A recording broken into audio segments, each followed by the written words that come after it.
নমস্কাৰ বন্ধু বান্ধৱীক স্বাগতম জনাইছোঁ মোৰ এইটো নতুন ভিডিঅ'লৈ। আজি আপোনালোকক দেখুৱাম যে PM কিষাণৰ 21 নম্বৰ কিস্তি আপোনালোকে কেনেকৈ লাভ কৰিব পাৰিব আৰু আপোনালোকে কি কাম কৰিব লাগিব, তেনেহ'লে আপোনালোকে PM কিষাণৰ কিস্তিটো লাভ কৰিব পাৰিব। বন্ধু বান্ধৱীসকল, মোৰ চেনেলটো যদি নতুন হয় প্লিজ চেনেলটো ছাবস্ক্ৰাইব কৰি দিব আৰু বেল আইকনটো বজাই দিব নতুন নতুন ভিডিঅ' আপডেট পাবৰ কাৰণে। আৰু ভিডিঅ'টো লাইক আৰু শ্বেয়াৰ কৰি দিয়ক আপোনালোকৰ বন্ধু বান্ধৱৰ হাতত ভিডিঅ'টো যাবৰ কাৰণে। বন্ধু বান্ধৱীসকল সকলোৰে যাতে সুবিধা হয় ভিডিঅ'টো চাই পেলাই, যাতে সিহঁতে কেনেকৈ PM কিষাণক কি কৰিলে 21 নম্বৰ কিস্তিটো লাভ কৰিব পাৰিব। বন্ধু বান্ধৱীসকল, আপোনালোকক দেখুওৱা হ'ব যে 21 নম্বৰ কিস্তিটো কেতিয়া লাভ কৰিব পাৰিব আৰু আপোনালোকে কি কৰিব লাগিব। আপোনালোকে জানে যে PM কিষাণৰ এতিয়া বৰ্তমানে যে ফাৰ্মাৰ ৰেজিষ্টাৰ কৰিব লাগে, ফাৰ্মাৰ ৰেজিষ্টাৰ নহ'লে কিন্তু PM কিষাণৰ পইচাটো আপোনালোকে নাপায়।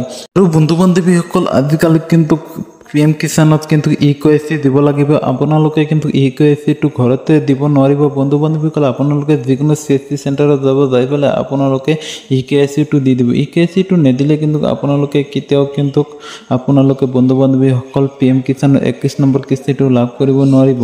আৰু বন্ধু বান্ধৱীসকল, 21 নম্বৰ কিস্তিটো কিন্তু 28 নৱেম্বৰত দি দিয়া হ'ব। আপোনালোকে কিন্তু ভালকৈ জানে, যিমান পাৰে জলদি আপোনালোকে PM কিষাণৰ EKYCটো দি দিয়ক। EKYCটো আৰু ফাৰ্মাৰ ৰেজিষ্টাৰ নকৰিলে আপোনালোকে কেতিয়াও কিন্তু 21 নম্বৰ কিস্তিটো লাভ কৰিব নোৱাৰিব।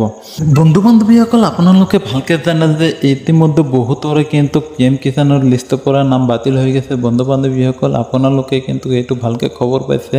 এইটো কিন্তু একাউণ্টৰ জালিয়াতিৰ কাৰণে বা একাউণ্টৰ লগত DPT লিংক কাটি যোৱাৰ কাৰণে হ'ব পাৰে। বহুত ধৰণৰ প্ৰব্লেম হৈ আছিল, কিন্তু বহুতৰে এটা ৰেচন কাৰ্ডতে বহুতকেইটা PM কিষাণ হৈ আছিল, সেইকাৰণে সিহঁতৰ লিষ্টৰ পৰা বাতিল কৰি দিয়া হৈছিল। বন্ধু বান্ধৱীসকল, আপোনালোকে ঘৰতে বহি নাথাকি কিন্তু আপোনালোকে EKYCটো আৰু ফাৰ্মাৰ ৰেজিষ্টাৰটো কৰি দিয়ক।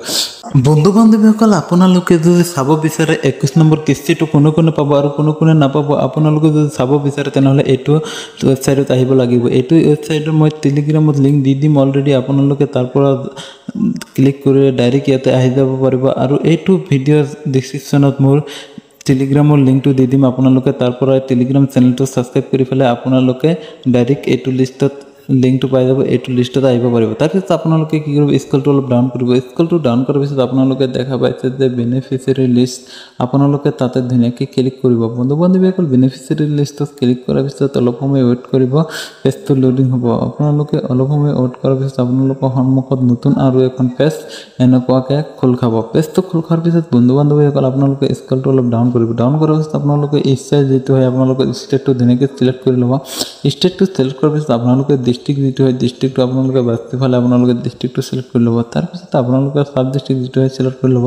তাৰপিছত বন্ধু বান্ধৱীসকল, চাব ডিষ্ট্ৰিক্ট চিলেক্ট কৰাৰ পিছত আপোনালোকৰ সন্মুখত ভিলেজটো আপোনালোকে ধুনীয়াকৈ চাই আপোনালোকৰ যিটো ভিলেজ হয় আপোনালোকে কিন্তু যিটো অৰিজিন ভিলেজ হয় সেইটোৱে চিলেক্ট কৰিব। বন্ধু বান্ধৱীসকল, বেলেগ একো চিলেক্ট নকৰিব। আপোনালোকে সেইটো ভিলেজ ছেট কৰাৰ পাছত আপোনালোকে গেট ৰিপৰ্ট যিটো দেখা পাইছে আপোনালোকে সেইটোত চিলেক্ট কৰি দিব। সেইটোত চিলেক্ট কৰাৰ লগে লগে আপোনালোকৰ সন্মুখত অলপ লোডিং হ'ব। তাৰপিছত এনেকুৱাকৈ এণ্টাৰপেজ এখন খোল খাব। এণ্টাৰপেজটো খোল খোৱাৰ পিছত আপোনালোকে ইয়াতে দেখা পাইছে যে কোন ব্যক্তিয়ে পাব আৰু কোন ব্যক্তিয়ে নাপায়। ইয়াতে কিন্তু ধুনীয়াকৈ নামটো আহি গৈছে। বন্ধু বান্ধৱীসকল, আপোনালোকে এইটো নামটো চাই পেলাই আপোনালোকে চাব পাৰে যে আপুনি পাব নে নাপাব আপোনালোকৰ 21 নম্বৰ কিস্তিটো। বন্ধু বান্ধৱীসকল, তাৰপিছতে আপোনালোকে কি কৰিব, এইটো চোৱাৰ পিছত আপোনালোকে ধুনীয়াকৈ বেগত আহি যাব পাৰিব। নহ'লে আপোনালোকে বন্ধু বান্ধৱীসকল আৰু এটা কাম কৰিবলৈ, আপোনালোকৰ ওপৰতে গুগলতে দেখা পাইছে, তাতে আপোনালোকে চাৰ্চ বাৰত চাৰ্চ কৰি দিব ধুনীয়াকৈ। চাৰ্চ বাৰত যাই পেলাই বন্ধু বান্ধৱীসকল আপোনালোকে ধুনীয়াকৈ চাৰ্চ কৰি দিব PFMS বুলি আপোনালোকে চাৰ্চ কৰি দিব। চাৰ্চ কৰি দিয়াৰ লগে লগে আপোনালোকৰ সন্মুখত এনেকুৱাকৈ এটা ৱেবছাইট ক্লিক হ'ব। আপোনালোকে কি কৰিব, বন্ধু বান্ধৱীসকল ওপৰতে যিটো লিংক দেখা পাইছে সেইটো লিংকত ধুনীয়াকৈ ক্লিক কৰি দিব। এইটো লিংকত ক্লিক কৰাৰ পিছত আপোনালোকৰ সন্মুখত নতুন আৰু এখন পেজ খোল খাব। পেজটো খোল খোৱাৰ পিছত আপোনালোকে কি কৰিব, বন্ধু বান্ধৱীসকল স্ক্ৰলটো অলপ ডাউন কৰিব। স্ক্ৰলটো ডাউন কৰি আপোনালোকে ধুনীয়াকৈ এইবিলাক চাব পাৰিব যে কি একচুৱেলি ষ্টেটাছটো, পেমেণ্ট ষ্টেটাছটো ক'ত হয় আপোনালোকে ধুনীয়াকৈ চাব পাৰিব। তাৰপিছত আপোনালোকে এটা 3 ডট দেখা পাইছে, 3 ডটত ক্লিক কৰে। 3 ডটত ক্লিক কৰাৰ পিছত বন্ধু বান্ধৱীসকল আপোনালোকে পেমেণ্ট ষ্টেটাছত ক্লিক কৰিব। তাৰপিছত আপোনালোকে এণ্টাৰ ইউৰ পেমেণ্ট এইটোত আপোনালোকে ধুনীয়াকৈ ক্লিক কৰিব। এইটোত ক্লিক কৰাৰ পিছত বন্ধু বান্ধৱীসকলে আপোনালোকৰ সন্মুখত নতুন আৰু এখন পেজ খোল খাব। পেজটো এনেকুৱাকৈ খোল খাব। পেজটো খোল খোৱাৰ পিছত বন্ধু বান্ধৱীসকলে আপোনালোকে ইয়াতে কি কৰিব, PM কিষাণত আপোনালোকে যিটো বেংক একাউণ্ট দিছে সেইটো বেংকৰ নামটো ইয়াতে ধুনীয়াকৈ লিখি দিব। তাৰপিছত আপোনালোকে নেক্সটত দি দিব।